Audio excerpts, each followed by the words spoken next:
lokumu kembo ezonge pa kolo Yesu oyo apesi biso na yo makasi yake tomona na sulelo tokoka kopartage ensemble comme d'habitude basujet ndenge totretaka na kati ya Bible. Mais lelo molimo na Nzambe ekambi biso tokoka kotala na likambo etali ya envoûtement. Envoûtement terme wana ezolobama mingi na bisika ebele sokoke okoyoka envoûtement. Elobamaka na terme envoûtement te na bisika mosusu okoyoka bazobenga ngo mopepe mabe, un vent mauvais. Ndenge apôtre Paul na Actes des Apôtres chapitre 27 verset 1 okokuta babanda osala voyage baza kokende na nzela lere bazokende Bible lobi baye okutana na mopepe moko babengi yango na français Euraculon na lingala lulakulu. Mopepe wana epanza bato bariskaka kokufa bango nyonso. Mais Nzambe ayebisaka apôtre Paul avant alobi alakisi ndenge evenema kosalama mpe alakisaki eke moto akokufa te. Nde apôtre Paul atelemaki ayebisa ye bato alobi naza na confiance makasi epa Nzambe soki boyokelaki nga mbele tokomaki na situation oyo te. Nde envoûtement mpe eza na baterme nango okoyoka kombo wana mopepe mabe. Uno garçon oyo nazomona ondira azaka na mopepe mabe. Ere mosusu babenga yango malchance. Na komprenaka te moto oyo aza na malchance. Ere mosusu balobaka yango mpe na vi na yo ke frère ondira azaka na malchance, sœur oyo ondira azaka na malchance. Okuta ngo susu na kombo ya balesa eloko mabe. Wana mingi lobana na ba couple. Mwana mobali otika ondire mwasi na lesi eloko mabe. Mwana mwasi otika ondire garçon oyo alesi eloko mabe. So oyo ki ba oloba na yo eloko wana eza nde envoûtement. Mwana nyonso eza ba terme oyo bato babengelelaka ngo. Mais eza ba terme moko kolinga te na vi na yo bato balobaka baidentifielaka yo ndenge wana.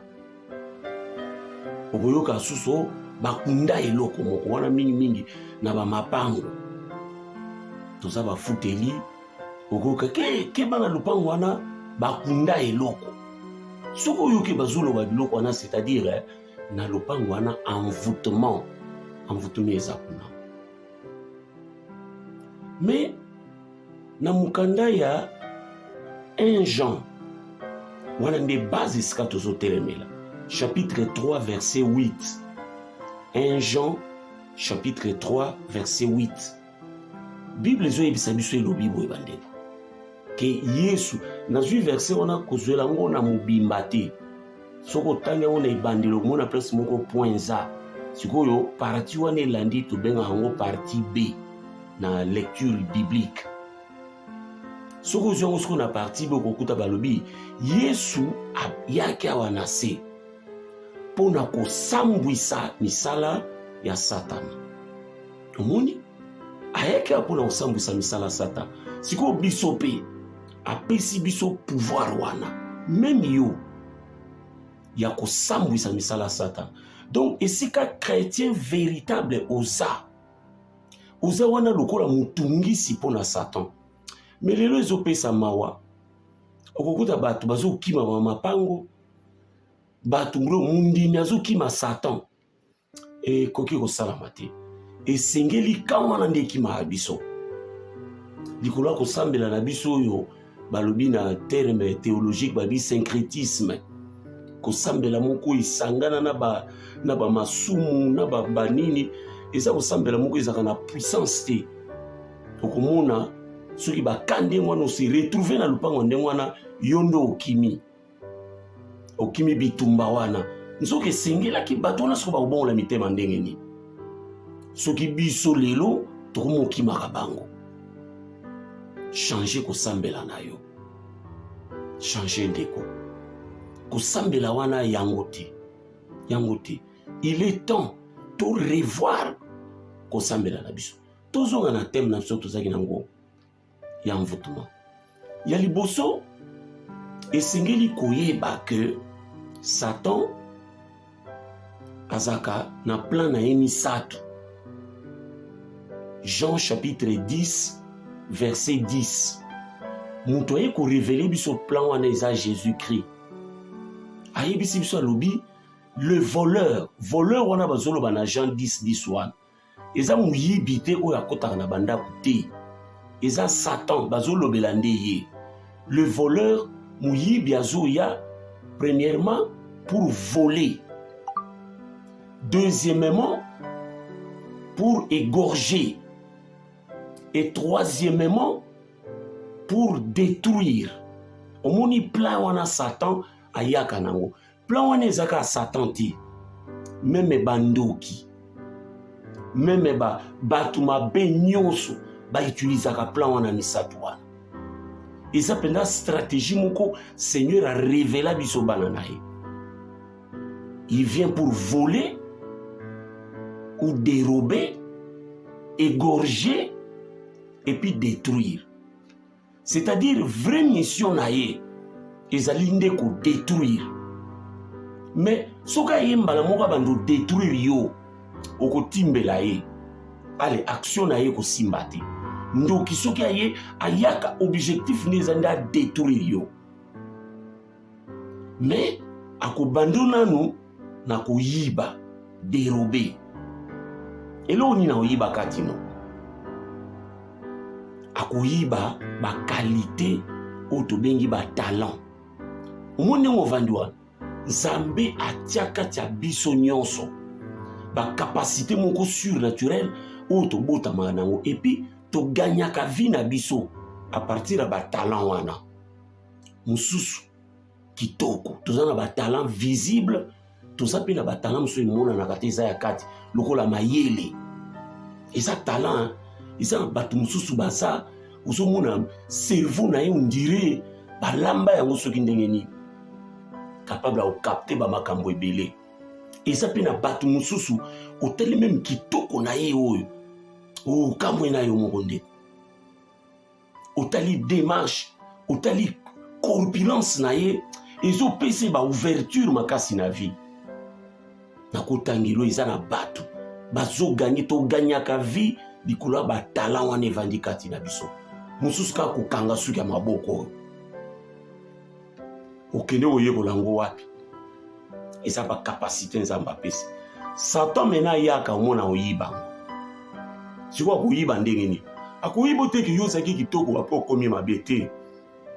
Akamata esprit moko omoni siko eloko tozolobela akoenvoûter yo. Akotindikelo mopepe moko. Toko expliquer envoûtement. Akotindelo rayon moko ndeko nanga mwasi ndeko nanga mobali. Rayon wana mopepe wana yango nde ko troubler yo sikoyo. Ozalaki mayele. Me mayele wana e servir yo ne loko te. Oyo mona ka bato mayele bazotanga ba classe te. Bazotanga te. Bano tata zozo mbongo azucha mbongo minerval boy. Bana ona bazoko kotanga te. Bano tata botami na ba moyen oyo esengelaki bokende ba poto botanga ba classe ba diplôme ya minene ka bozala nango mibalata misato. Ba otanga te. Bazana kati ya distraction, envoûtement. Ba envoûter bango. Omoni Satan yibaka. Ndumba soko tali basi ndumba, ce sont des jolies femmes hein. Mais akiko koma kuna ndenge nini? Akumutika tolo ne libanda, akumutika nsoto ne libanda. Soko za nsoto malamu te yoke no kotika ngo libanda ndenge nini? Okotika libanda soki nsoto ngo eza ya bien. Okiko koma kuna ndenge nini mwana na ngai? C'est parce que ba envoûter yo, ba tindeli yo mopepe. Satan linga yiba kitoko na yo. Yo sengela kozala mwasi général, ozala mwasi ya pasteur munene, ozala mwasi ya ministre. mais azui soki muyibi, soki kindoki, soki kindumba, soki lukuta, soki ki impolitesse ala bwakeli yo. Yo mwana mobali mayelo botami nango tele même ndenge simbelaka biki. Mais Satan zo saloge azui bangi ala cheyo. Azui baba masango ya lelo wana baba supu na tolo. Ale acheyo. Ale mutu e baluki yo. Mayele nyonso zalaki nango wana e ko servir ni logo te. Omoni nenga yibaka. Oye kozala te ke ozaki kitoko komi mabe te. Okozala nuka kitoko mais Satan zo sala ki kitoko wana e profiter na yo te. Ukuta na banda kwa mwana msu mwana mko azokola na kitoko makasi. Asiki mata mekoti. Tala poso kitoko mwana zokola nango. Mais Satan asali eje ayibi e kitoko wana. Mwana oni komi osombele ka likaya bo bimi na ye. Une fille légère. Un frère léger. Bazo kwisa kwiso pamba kaka ndenge wana. Allez, classe baby, okomi ko bota ozo bota en désordre. Ndako na bino wane tondi sango na bana na yo. Ko bali nante. Bayibi yango. Mayele bayibi. Moni na mukusene Satan sala. Siko so asiso yibo wana, akiti yo siko na étape mibale, égorgé. Mutu nyoso Satan yibi ya banda bongo yibi yo. Ba talent na yo. Tout ça ba talent visible na invisible. Oye bomba mikuna na kati. Era yibi yo yango al amemi yo siko na étape mibale, égorgé.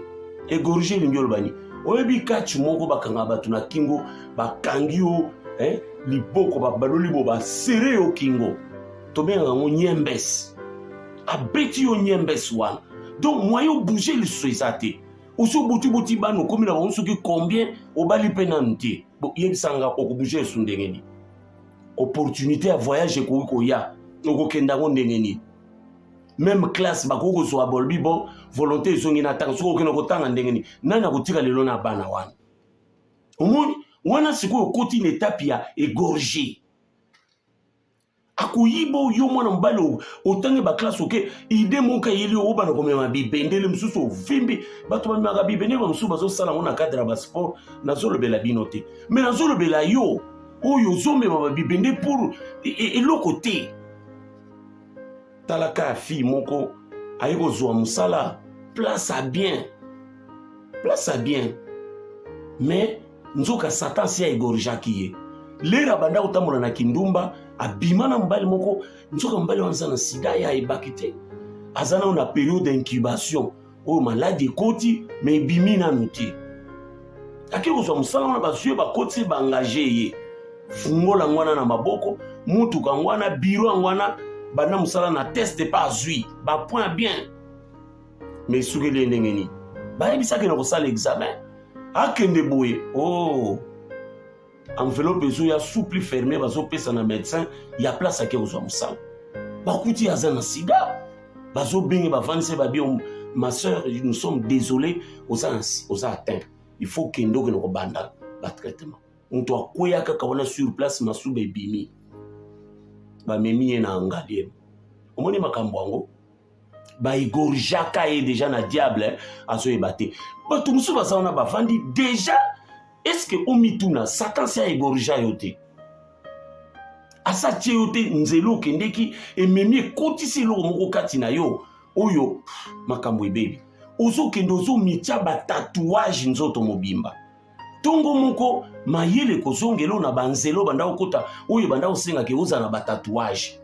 Siko ndeko nanga mwasi ndeko nanga mobali. Eko sukelo ndengeni.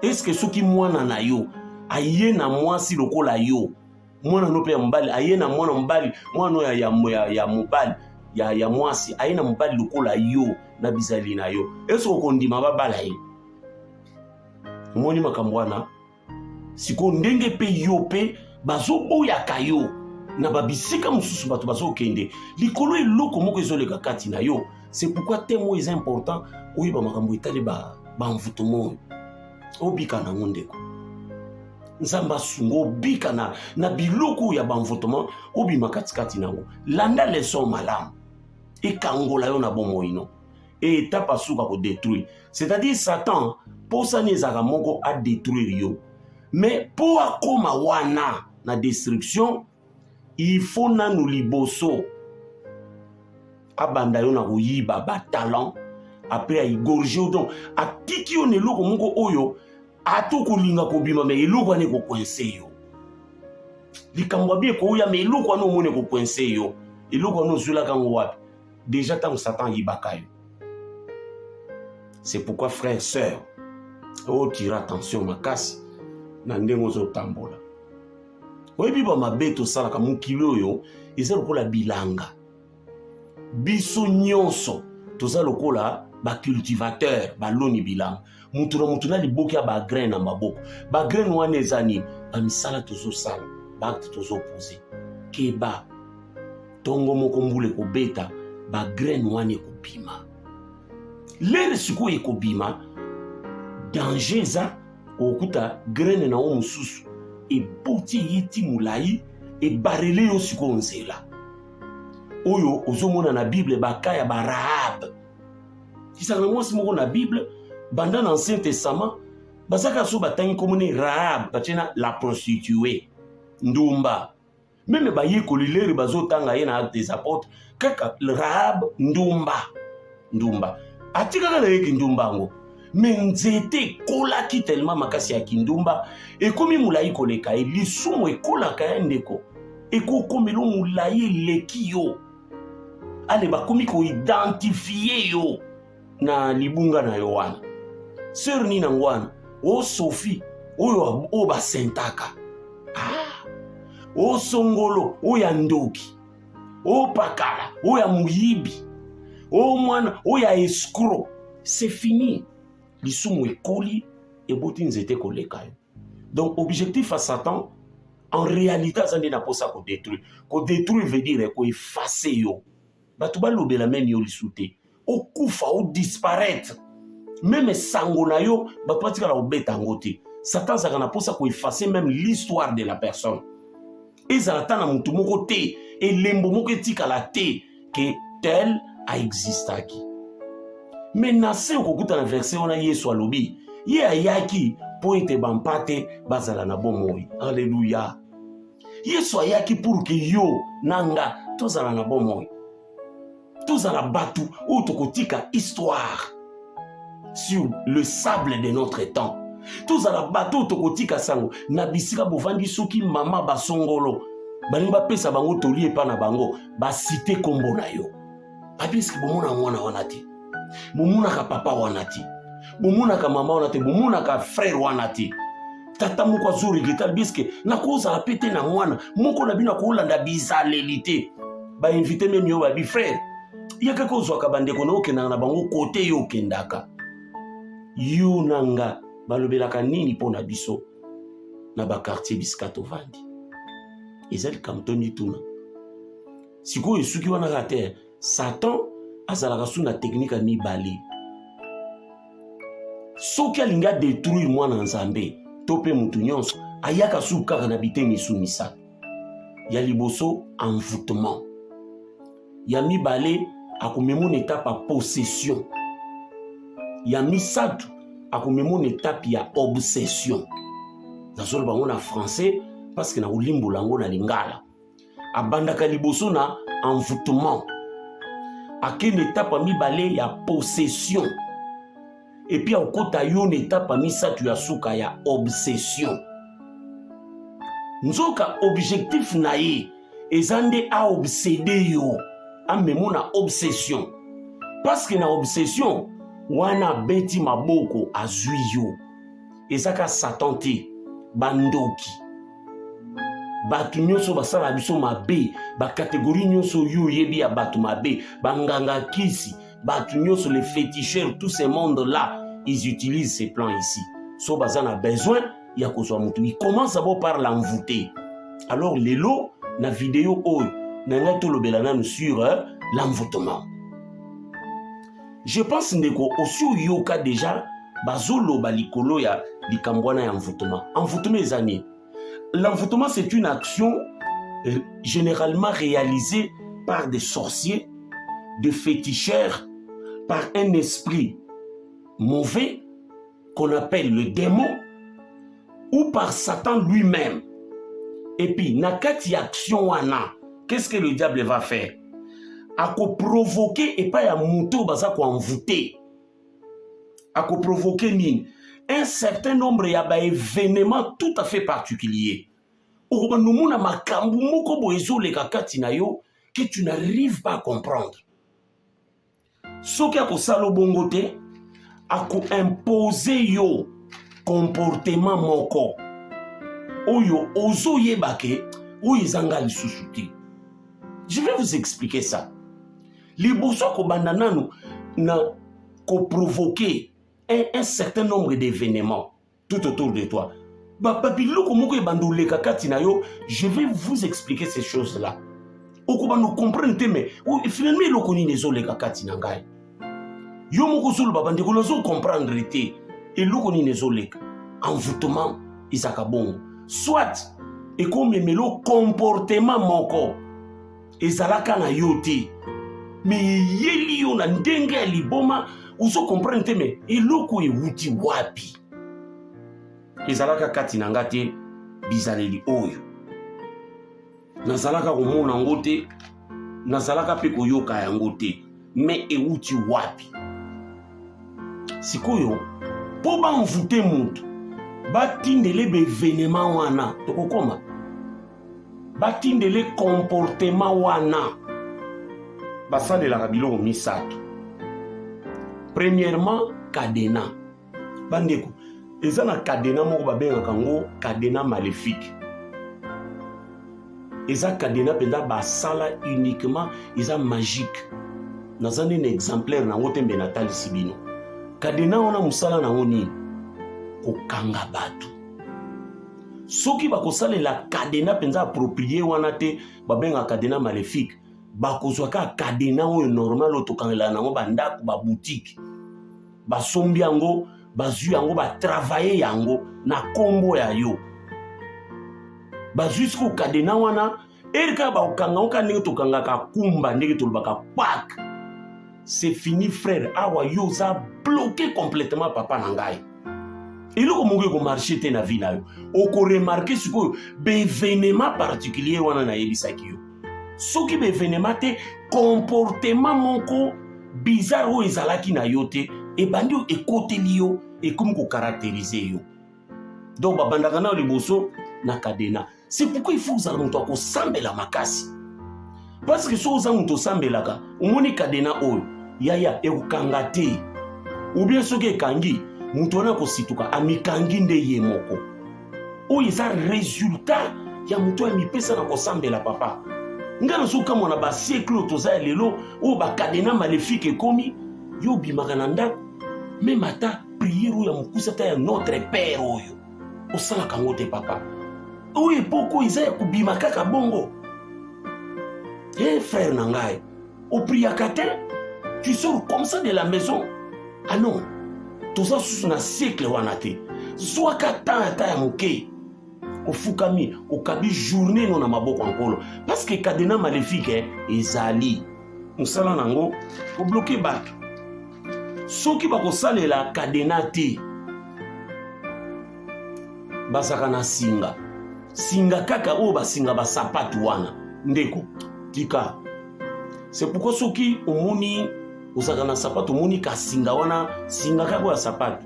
La sewa. Soko omoni bungi kaka boy. Frère Keba, maman Keba, papa Keba.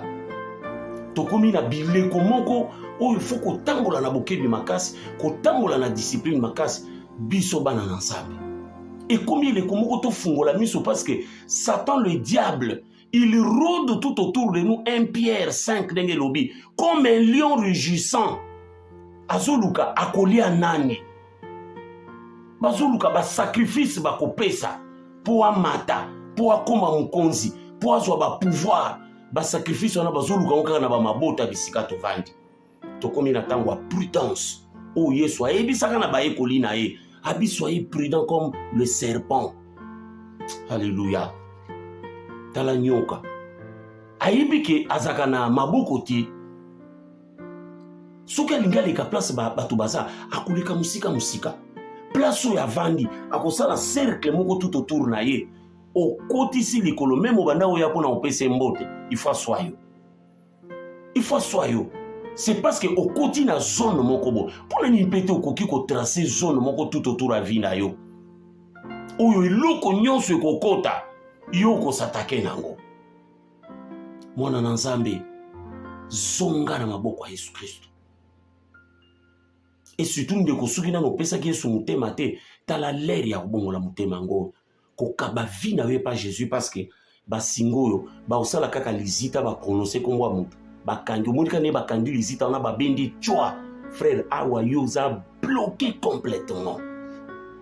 Sikoyo moto oyo bakanga boye obando remarke makambo na vi na yo obando lota bandoto moko du genre olongwa deja epa na bino lem so kenda pe obala me olala na buto olotaka oza na ndako na bino eza bandoto moko spirituellement ezolakisa ke mon frère ma sœur oza lié.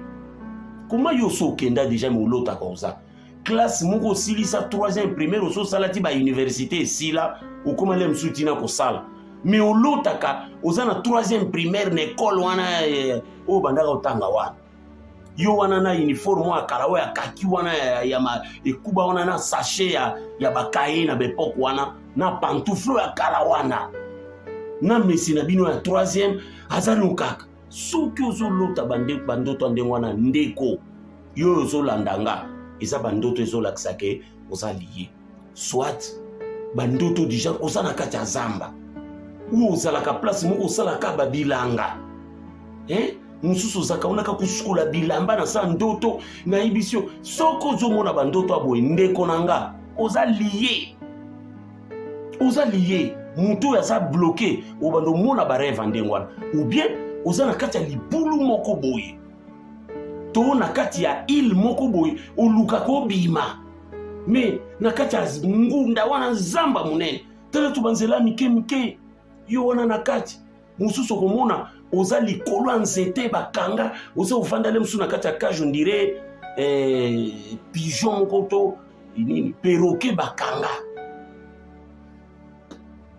oza lié il faut koluka délivrance ndeko oza lié soko monaka biloko ndenge wana ndeko oza lié il faut basunga yo na baprière okoka kobika nimero na biso ekobima wana okoki meme kobenga toza disposé ya koyede parce que kolo apesi biso mosala wana tosala yango mpona bino soki omoni ngongo nga navandi te nazoyebi biso makambo frère na lingala oyoka bien eza puke obika papa na ngai mama na nga tobika obi olotaka ozobima na ndako ebale ozakaka na mai moko okukaka mpe okatisa yango te eza bandoto nzambe nde azolakisa yo ke vie eza kokangama soki bakosalela biloko oyo te basalelaka mwana poupe bandeko eza na bapoupe maléfique bakozwa poupe wana c'est pourquoi bokebakeba na bizaleli ya kosomba bapoupe na pexi bino te me ezalaka so osombi bajoue mpo na bana ya kaka nayo nango osopeli yango makila ya Yesu ndeko mokili eza ya kobeba na obetelo histoire ya ndeko moko tala likambo akutana ye nango abimi ake wenze asombi tableau akutani na tableau wana ezaki nini dessin ya mundele moko avanda likolo ya libanga asimba nzete na mbwa moko aza na se avanda dessin na tableau amoni tableau yango esepelisaki adimisi mbongo asombi aye na tableau wana na ndako na ye atie nango na mire banda kaka atie tableau wana na mire eyindi na ndako ekomi so balali baoyoka na salon bato bazolia baporte ezofungwama dans les vides télévision ekomi kopela dans les vides moto ekotala bino bamakolo ya bato bapa ezotambola ndako ya bite il faut na bima nakende kotala nano eloko ni azwi courage na buto alamuki abeta miso na mire boye tableau wana etikali pembe dessin wana eza te azonga mbangu na kati ya chambre alamusi bana mwasi baprie lobi na ona ntongo balamuka bakuti dessin normal bakepa pasteur na bango pasteur ayebisa bindeko osombaki eloko mabe toke na ndako baye na ndako ya frère wana balongoli tableau wana pasteur a brisé yango a prié mpo nango batumbi yango alekimi ekoti na ndako ya motu wana kaka apekisi bino bapupe te ma attention eza na bapupe possédé siko bakozwa pupe wana bainvoke kombo na yo bakoti yango na kati ya pupe ndeko nyonso baosala na pupe wana yo kote ozosentir yango bakozwa tonga so batubi ene estoma yo kuna estoma ebandi yo maladi soki bazwi pupe wana bagumbi ye liboko na nsima yo kuna kolala te lipeka soki batubi etonga na mokongo yo mokongo yango ndeko eza na bamaladi mosusu bato bazobela eza na bamaladi oyo baotindikela bato par envoûtement. Et puis j'explique bien na envoûtement diable aza na besoin te ke akota kati no te sorcier aza na besoin te ke akota kati no te ye akozala mosika na yo mais azotindikelaka yo rayon moko azotindika makambo nyonso eza ndeko bango baza mosika bazosala yango à distance pupe wana nde baza nango yango nde ezorepresente yo bainvokaka yo na kati ya pupe wana nyonso baosala na pupe so batubi ye na lisu yo kuna so batubi ye na sexe awa yo kindumbe lamukeli yo ya liwa. C'est pourquoi tolobeli ba comportement moko ko banomona kati na yo oyo ezalaki na yo te okomomela masanga ondire esaka vin yo ozalaka bongo te oyo nini ezoleka soki siko bakosalela pupe te basalela photo oyebiki ndeko eza mawa parce que lelo likambo ya photo oyo ozomona oyebi lelo tokomi na mokili moko oyo biso nyonso tokomi baphotographe par excellence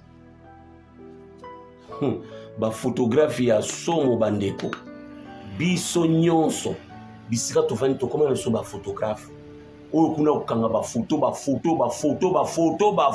bafoto ali nyonso na bareseau sociaux mais bazwaka bafoto ya bato mpo basala nango nini na foto bazokomisa motu kilo okozwa kopa mosala kilo mpo okende okobanda mama koteka kilo mpo okende okolamuka na ntongo mwa misala ndako kilo nzoto kilo ya liwa ozokokaka na yo te soki ozomona babiloko ya ndenge wana keba mwana soki basalelaka na foto. C'est pourquoi il faut senga epa na nzambe moto etumba eloko nyonso ya nzoto na yo place oyo bazwa yango yo oyeba te moto etumba ngo na kombo na Yesu Masiya. C'est pourquoi frère sœur pesa vie na Jésus parce que moto aza na Yesu omoni babiloko nyonso na tangi oyo ndeko ekotikalaka kosalela ye eloko moko te. Tokende mena na basigne basigne nini ekosunga oyebaki oza envoûté.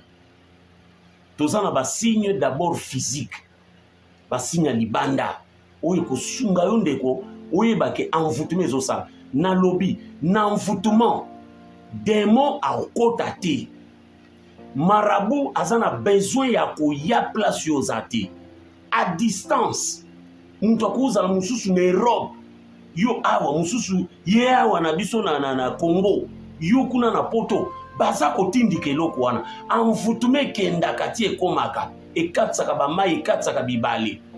C'est pourquoi qu'on se protéger na pilipili te envoûtement ezoleka likolo ya pilipili ko se protéger na mai te envoûtement ezokatisa babibale combien mpona kolanda koatteindre mutu bisika aza sikoyo tokoti basigne nini okoremarke un certain nombre d'événements otolobaki na liboso et puis comportement moko oyo komona ezalaki te pesa matoi bien olanda basigne nini okomona eloko ya liboso mutu aza envoûté okoremarke fatigue moko généralisée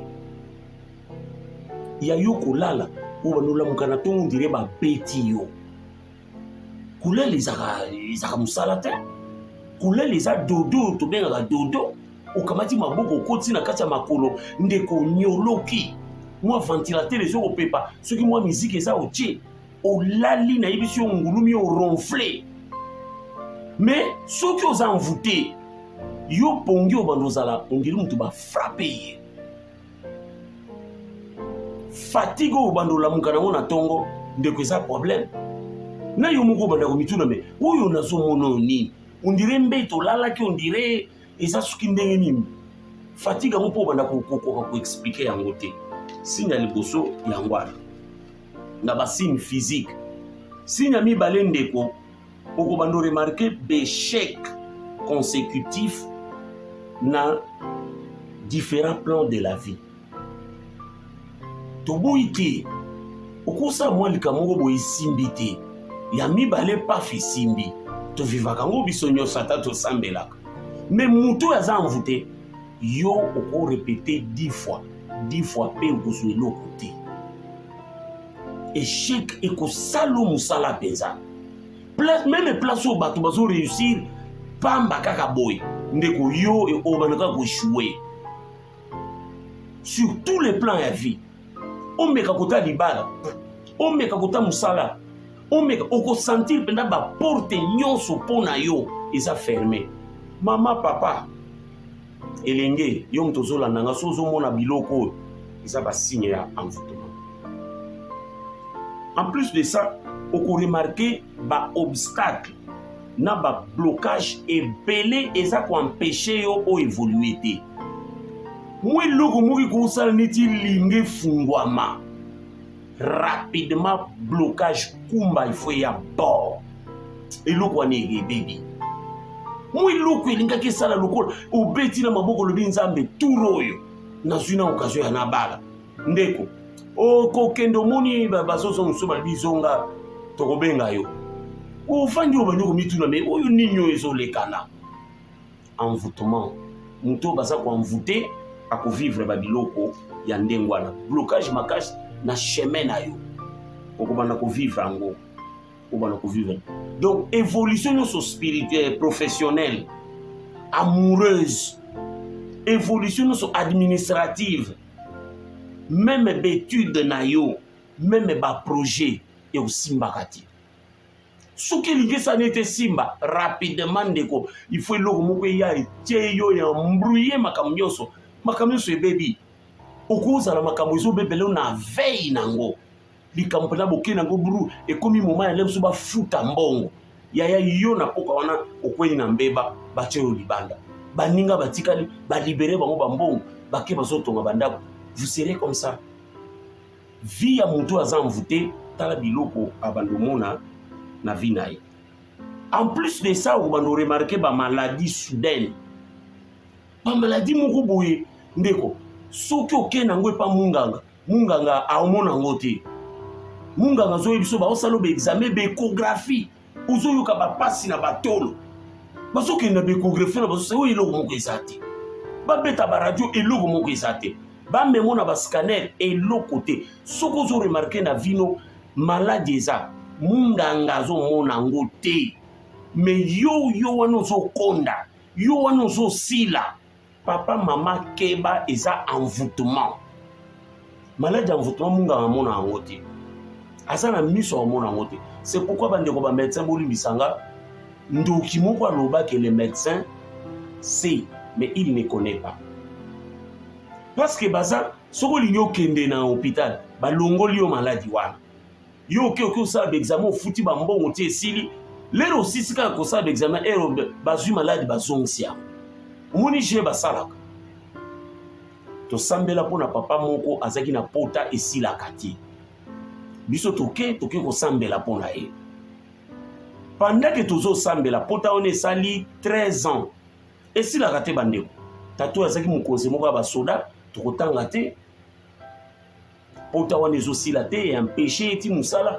akendaka so mosala te atikala kaka mokonzi mais sans fonction parce que moyen lata botine eza te pendant ke tozoprie tomona po motu moko akwei kuna na se tokati priere te biso tokontinue papa ye moko abandi koloba eloko nini basalaka na pota wana nini azoloba batya ye sachet ere nyonso bayaka kozwa bakisi bazotya ndeko batyaka nde likolo ya sachet wana o mawa papa okozala na pota esilaka te omoni makambo na oyebi biso soko olandi yango pota wana ezosila na kobondela mpo na yo sachet wana ekopela moto na kombo na Yesu Masiya médicament wana eza médicament ekosisa pota ezosisa yango te c'est parce que sachet eza mosusu komona pota nzoki eza pota te lokolo wana balambelaka yango na butu eza nde nzu eza konya moto donc so pota wana ezaka pota te eza nde likala moto yo ozalaka nango na lokolo to na loboko tala biloko baosala bato na monde ya ténèbre yango moni bandeko toza baagent ya Jésus kotelema mpona kobundisa misala ya Satan mpe kobebisa yango na kati ya bomoi na biso zala délivré au nom du Seigneur Jésus-Christ tika délivrance ekota na ndako na yo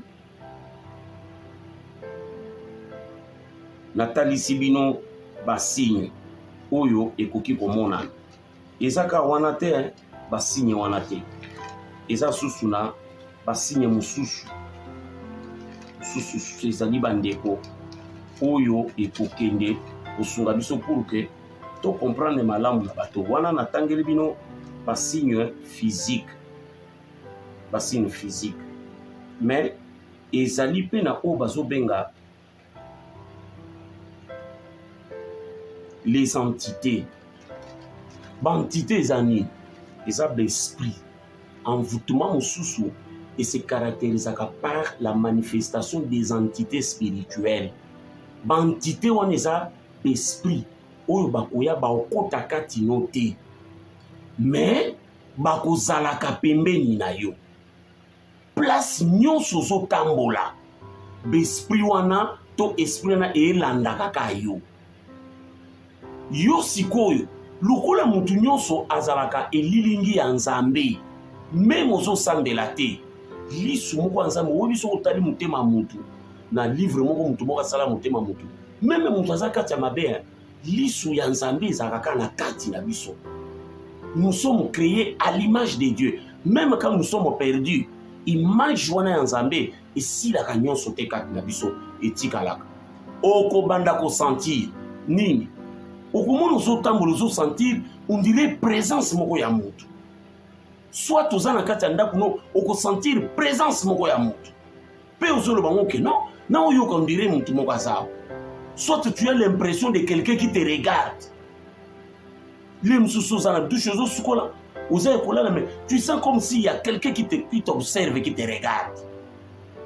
Ce sont les entités spirituelles soki mpe esali yo bongo te okoremarke mosusu meme ekendaka ti ekoma opeta yo ofandi boyoka mpo babeti yo eloko ebeti yo oyebi te mpe omoni yango te okrie le mosusu mpo obimi mbango na salon tu vas commencer à remarquer des choses comme ça soit na ndako na yo obanda omona télévision eza kosalime spontanément mwinde okokobomo oyokuta yango ya kopela baporte ezofungwama ezokangama dans les vides. Si tu remarques des choses comme ça, il y a des entités spirituelles dans ta maison.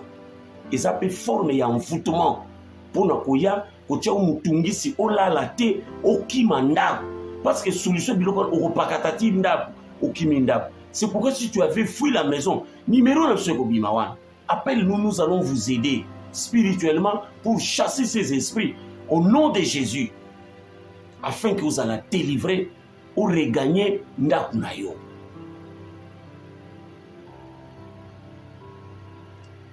Alors, entité wana bakoki koya ere mususu mona bloqué parti no moko ya nzoto.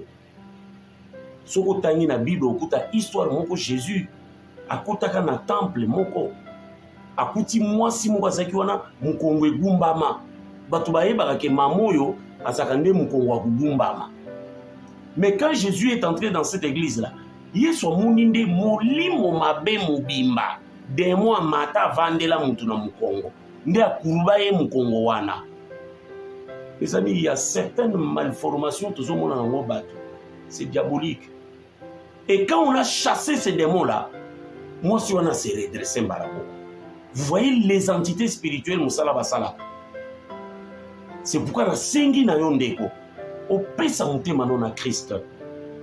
Et cause à la une partie de ton corps, yozo mona lokola makolo. Ozolela mutu, tu as vu de médecin, il n'y a pas de solution. C'est le moment, frères, sœurs. Yayoko bika. Et il y a aussi des signes de signes on a le qui spirituel maintenant. Na ba signe spirituel on peut remarquer loko. Et ça ba signe so ya kati. Mutu amona ngo bon mais yonde mutu ko sentir amu. Ya liboso angoisse. Okuma mutu aza possédé boli misanga aza envoûté akuma kana angoisse donc mutu ko kuma kaka bon. Okuti mutu longi komika bo abattu. Akomika ndila za na mawa moko na kati. Même on l'a dit nous avons les os sympathiques. À part ça ba cauchemar. Bantoto moko mabe ya babiloko iza kolanda yo babiloko yango iza losu banguma le mususu baboa balio babete féroce baonde bazolanda misusu iza na baforme te okoloko tozokanga ozobambango na se okati yango biteni betongami lisusu omanasa bacauchemar okolala olamuki na ndoto ozolamuka ozopakata bambangu mitoki obimbango na salo nini namoni mutu moko azoya azaka mutu apamba ba cauchemar esalamaka na mutu oyo aza envoûté. On appelle ça le rêve sombre. Okobanda omona yango okoremarke lisusu baphase ya dépression. Omoni étape asuka ya obsession tokolobela yango. Satan aza na posa ke bato nyonso bakoma bato maboma, que nous puissions tous devenir des fous frères. Dans l'obsession, c'est presque la folie de mutu s'attaquer na mutu. Mutu akomi liboma penza. Akomi liboma. Mingi aba déprimé, démoniaque mais au moins bazo mema bango na ba traitement, ba ke na bango na ba bisika ba traitaka bato ba maboma, ba bika répété. Ba maboma lié na ba démon. Qui si moko eza kuna te bande oyo ko zong son normal ezati. Il faut que la délivrance ba bengana molimo mabe ba désenvoûter yo ba pamela iloko ane bima etiko kinya ne ozu ko pema na bomo ina yo. Donc okomona dépression bali et moko mona mayele bandi obunga yo okuza na muntu zo sola no ozomona mwana pendake mayele zobunga mwana oko muntu muso mona saki même mayele o na ta na classe. Mais comment on a dit na kokomo dire moi qui boussing perdre pendant la mémoire l'amnésie. On doit perdre pendant la mémoire bongo. Ba envoûté et ça va signe envoûtement. On peut remarquer les sous une grande démotivation. On moni volonté au sala makambo za sukati na yote. Oko lingo bandata kote comme tu es démotivé ou lemba na yo kaka. Oko bandata bebe bande ko ilo mo usimbate. Yango muni ozaki okende na prière ozala makasi na osambela ozaki mayanga nyozo okende très engagé na chorale yo ndeko yo papa ozalaki mondimi makasi na église na bino mais tel okendaka soutien okomi démotivé envoûtement Satan zolinga mema yo na obsession okoma liboma Satan sepelaka makasi so akangi mutu na liboma parce que okomi inutile pona yo moko, inutile pona famille na yo, inutile pona société au vandi, inutile pona nzambe. Donc tu es devenu comme ça. Mais le Seigneur va te délivrer. La bonne nouvelle est que Jésus était venu, Jean chapitre 3 verset 8 partie B, pour détruire les œuvres du diable et qu'on la détruire complètement la bonne moïna yo na kombo na Jésus Christ. Parce que volonté en Nzambe na Isaïe, la Bible dit Kolo aza pour la délivrance na biso. Il aime, il veut que nous soyons délivrés. Et quelque part dans la Bible, on l'appelle dans les psaumes Dieu notre délivrance. Tika kango la yo. Libanga munene wana bacheli yo. Ekolongwa na kombo na Yesu Masia. Et vous pouvez tout récupérer. Récupérer votre santé, récupérer votre vie et puis recommencer le tout. Et cette fois-ci, avec le Seigneur Jésus. Alléluia. Béni soit le Seigneur. Que les anges de Dieu descendent et qu'ils commencent déjà à faire l'œuvre. Na vie na yo, na vie na ngai. Il n'y a pas que ça. Vous allez encore remarquer chez un envoûté un énervement excessif et régulier. Envoûté comme ça, kanda. Vous remarquez aussi qu'il y a mais au premier. Moi likamukyo so tomboki déjà. Yo maman. Moi likamukyo so tomboki déjà yo papa. Oko lokota même pe loko po bambi mutu. Mais vous allez bongoti. Un certain comportement et comme katikati na yo, vous allez komona te keba. Ba o memo malembe. Bazo kene na yo pour que na suka ba obsédé yo. De mwana a possédé yo. C'est-à-dire a kota soko kati na yo. Et la okota to kolobe la possession sima. Ana makamba osala kati no. Et na suka a komisa yo obsédé. Donc au côté pendant une étape moko comme on dirait muto batuba anesthésique. Osa likambota ba oye biso donc ozomona na mabete puissance égarément le côté lio ata pasteur no vandi sur azoloba na yo ozo silikeratina pasteur ko benga na ye ko défier ko ibisa lumba wana pasteur soko moni mondimi akomi bongo bondela makasi pona ye papa kolanda ko finga na ye wana te aza envoûté un envoûté akomaka bongo akomaka bongo biloko esunga biso to détecter manifestation ya diable na ba vie na biso pe na ba vie ba tumuso. Vous savez bien aimé, Jésus il combattait le diable avec force et puissance parce qu'il les connaissait. Ayeba kiye ayebi ba mayele na ye ba tactique na ye. À chaque moment que le diable voulait venir tenter des choses comme ça chez Jésus, ça ne pouvait pas marcher parce qu'il les connaissait. Et le diable connaissait aussi Jésus. Et c'est qu'il a mis le tais-toi. Parce que comme on a ganga Jésus fils de Dieu. Mais qu'est-ce que ba ganga Jésus fils de Dieu comment? Ba yeba kiyeke oyo to yebiye yende mukolo. Penser de mourir. Moni mutu so ba mvute obando ka kati no ka ba makanisa ko kufa. Ah likambo oyo soki na komitumba. Ndako oyo na komela poison. Ndeko envoûtement bandaka bon. Oko kende nango malembe titongo moko. Diable akoya sko alati yo. Allez, mets la poisson. Wana zoti ndiko na musika.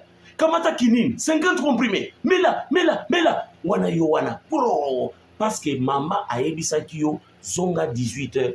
Parce que papa ebisaki yo kotambola na mwana wana te nazo sepela na yete. Parce que moi si na yo to mobile na yo apekisaki yo likambo. Ya mabe oyo ko détruire vie na yo. Mais vous voilà. Mutu aza envoûté ndeko akomaka na yende wana. Conseil akoyoka te. Soko vandise akoyoka te. C'est parce que basi ba sukumeli ye mu pepe mabe ya onde ko mo kamba yesiko. Mets la poisson, mets la, mitumba. Er ka gozoa. Zo essence. Et l'eau ka ki soutine. Er gozo tie papa. Mutu ya za envoûté. Soki kaka eloko na demo asali likambo. Paf. Demo na a pusani ne musika ke. Reo ne katani mutu azonga ka normal.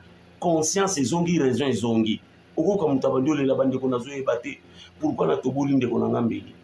Si on a bien tenu l'isolo moko ou isalami une église puisqu'on a dans hôtel dans un pasteur na mbi moi si moko aye parce que biso tout ça s'occuper mingi na makambo tani ba délivrance tout ça na nyonso hôtel lo banzambe batu ba kangolama bazala sauver bazala réellement bana ensemble né de nouveau nouvelle naissance repentance tala biloko biso to vandeli na yango yangwana oyaki muyibi okoma mutu ya solo ya nsambe lelo soki yesu aye enlèvement salami okende Saint-Esprit akota avanda kati na yo obeta makache ne longi ya Saint-Esprit.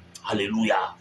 Biso tozande wana mama wana ye alamuki na tongo azo sala Thompson mwana na ye aye ovanda pembeni atala ndenge mama azo sala Thompson tala mvutement mama yo kaka eloko moko ekotele na motema yebisi elobi tobona mwana mbeli bandeko azwi mbeli tuba mwana na yebisi yo bavoisin bokangama moyo batu baye bakangi bamemie na la police kaka na minute mwana akufi bakanga ya sala 8 mois na prison baye ko sala ba grâce monso basala ki soki nini aye ko bima nda yemba en église nzamba tindi aya ko luka délivrance na ye aya lobi passer na zoye batazo lela comment na bomi mwana na ngai omoni envoûtement musala esalaka en envoûté bakotindo sala likambo mais lelo osali yango mayele ezongi esprit elongwe na yango mpe etiki na rayon wana elongwe na ka mosusu ya envoûtement tokuti baka mosusu esprit ekoposede yo mais pour quelques minutes seulement ekovanda te ekodemere te ekoti kaka epousse yo opposé acte après po ebimi otikali libre moto aza envoûté lere bayaka nini église basambele aokweya te asalaka eloko te ndenge badémoniaque basalaka abimisa bafulu aganga ye biloko wana ekosalama te parce que aza na démon te démon azokota minute abimi soit bazotindele mopepe à distance ememi asali likambo bakati mopepe wana asongi normal mais asi apose acte déjà atikala bandi koregrete omoni envoûté ndenge azaka okomona bapense de mort ezoyelo okobanda oyokala mosu mongongo moko ezolobelo surtout basi azemi mongongo wana elobelaka mingi basi azemi ke okobota te okufa frère soki ezolobelo répondre yango mpe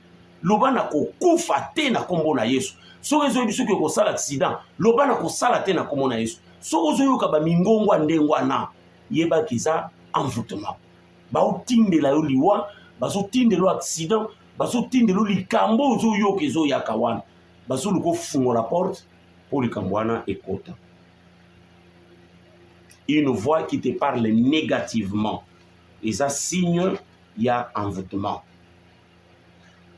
yango wana frère na nga sœur na ngai esengeli oyeba mpe ososola tozonga moke sur les entités spirituelles ndenge nalobaki badémon baoyo bayaka kose manifester oyo banda kosentir bango okomona eza na bandako mosusu okokoti tu sens la chair de poule mbuma malili ebimi yo bandeko kosakana te na mbuma malili mbuma malili ezala signe moko typique ya kolakisa bato présence moko boye tout autour na yo fo kokeba na mbuma malili eza na bato mosusu même la présence de Dieu okosentir yango na chair de poule et puis ba présence démoniaque donc une autre entité oyo ezoya oyo eza yo te tu peux sentir ça mais basi biloko nyonso ekomaka kosala soki omipesi mingi na vie de prière okomona babiloko ekoma kosala Dieu peut permettre même matoi na yo omona efungwani tu commences à entendre des choses à voir des choses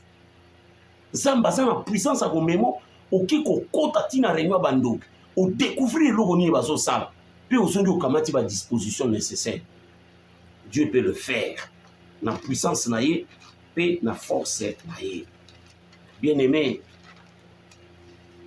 yango eloko nalingaki koyebisa na yo et puis vous allez encore remarquer na cas ya baentité spirituelle l'apparition des odeurs soki na ndako solo moko ya parfum oyo bino mopakoli te basolo omoni so okoti na hôpital solo wana oyokaka na hôpital mais omoni okoma oyoka ngo na ndako na yo solo moko ezalaka na hôpital soki okoti elakisaka ayo eza hôpital momona ngo okoma oyoka na ndako na yo eza na bato mosusu omona yo moko ozoka solo le mosusu ebembe solo ya kopola mais osolaka bien otiaka baparfum mais solo moko ya kopola ezozalaka na yo soit ozoyoka ngo na mutu eza basigne typique ya envoûtement yango wana frère na nga sœur na nga nalingaki topartage mo eloko pendant quelques minutes otala nano na bomoi si tu n'es pas envoûté to envoûtement nde eloko na oti oyebisa yo satan mosika azotindika ndoki mosika azotindika natalisi oti biloko ndenge nini makambo esalamaka ekomi siko likambo na yo eske oza envoûté te nimero nanga ezobima na écran wana soki omoni parce que yo moko okoka makambo oyo te il faut toaide yo spirituellement benganga kohésite te na koyambo na kosungo gratuitement mpona mosala parce que kolo apesi biso mission ya kosala mosala mpona bino na kosala ngo ofele benganga tokopesana no rendez-vous oyo explique ngi eloko oza komona mais je voudrais prier pour toi kamata liboko tya likolo motema Seigneur moke oyo nabimisi etouche ndeko na ngai efungola miso ya papa moko ya mama moko ya jeune fille moko bato na yo babika babima na maboko ya Satan envoûtement et s'arrêter na vie ya bana na yo sorcier oyo agisaka na mosika mpona kodétruire vie ya bana na yo akoka lisusu te nasambeli bongo par la foi dans le nom de Jésus tobondeli banso elongo tolobi amen. Merci mon frère, que le Seigneur vous bénisse. C'est la deuxième et kolobela sur la possession et puis troisième sur l'obsession. Merci, que le Seigneur vous bénisse.